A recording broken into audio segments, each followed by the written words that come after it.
Corona के भारतीय variant को खतरनाक बताया है। कोरोना का भारतीय वेरिएंट दुनिया के लिए चिंता का कारण है, ये कह रहा है विश्व स्वास्थ्य संगठन।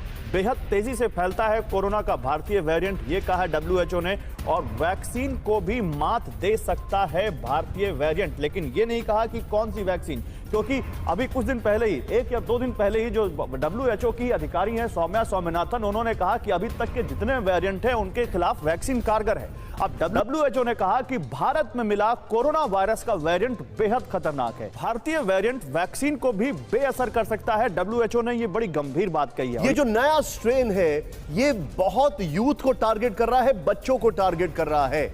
ये सही है कि पिछला वाला स्ट्रेन बच्चों को उतना इफेक्ट नहीं कर रहा था, ये स्ट्रेन बच्चों में ज्यादा इफेक्ट कर रहा है। मैं एज ए डॉक्टर ये कहूंगा कि वो सारे राज्य जिन्होंने स्कूल्स खोल दिए हैं, मेरी एज ए डॉक्टर उनसे विनती होगी कि स्कूल्स को इमीडिएटली बंद कर दीजिए। लेकिन अब खुद कोरोना की फिक्र की ओर बढ़ते हैं, जो भारत के लिए पहले से भी कई गुना ज्यादा खतरनाक हो गया।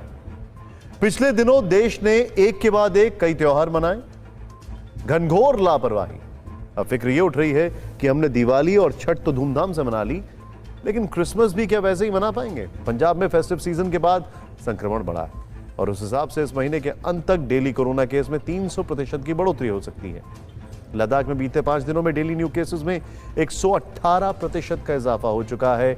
खतरे की सबसे बड़ी घंटी केरल में बजी है, क्योंकि वहां बिल्कुल यूरोप के पैटर्न पर कोरोना के केस बढ़ रहे हैं। और केरल और यूरोप में कोरोना की लहर का क्या कनेक्शन है और उसकी वजह से देश में एक बार फिर कोरोना विस्फोट हो सकता है, ये बहुत बड़ा सवाल है। कोरोना का खतरा लौट रहा है और ऐसा हम नहीं कह रहे, बल्कि देश और दुनिया के आंकड़े कह रहे हैं। देश में बीते 3 दिन से कोरोना के आंकड़ों में इजाफा हुआ और दुनिया के कई देश ऐसे हैं जिन्हें कोरोना संक्रमण को रोकने के लिए एक बार फिर से पाबंदियां लगानी पड़ रही हैं।